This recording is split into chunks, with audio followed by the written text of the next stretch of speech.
শীতের সবজি দিয়ে একটা নিরামিষ তরকারি রেসিপিটা করেছি।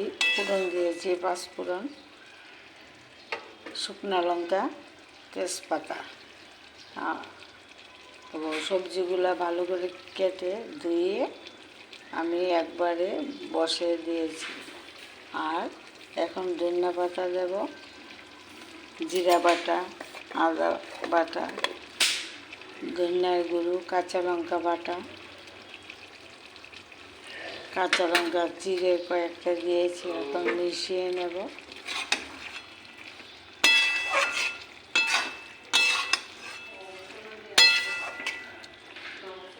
দেখো আমার রেসিপিটা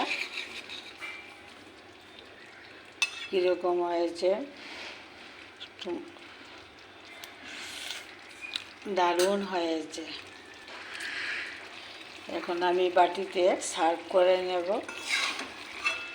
শীতের দিনে পাঁচমিশালি সবজি দিয়ে, মুসুরির ডাল দিয়ে আমি রেসিপিটা করেছি।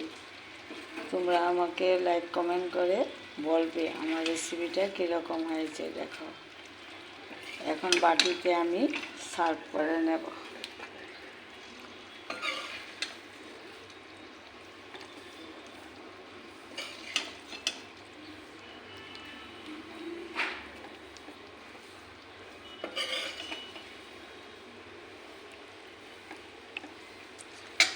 আমার রেসিপিটা হয়ে গেছে। পাঁচমিশালি সবজি দিয়ে, মুসুরির ডাল দিয়ে করেছি। ফোড়ন দিয়েছি 5 ফোড়ন, শুকনো লঙ্কা, তেজপাতা, মশলা দিয়েছি জিরার গুঁড়ো, ধনিয়ার গুঁড়ো, আদা বাটা, লঙ্কা বাটা, কাঁচা লঙ্কা চিড়ে সব কিছু মিশিয়ে নামানোর আগে আমি ঘি আর ধনিয়া পাতা দিয়ে নামিয়ে নিয়েছি। তোমরা খেয়ে আমাকে কমেন্ট করে জানাবে। ভালো থাকো, সুস্থ থাকো।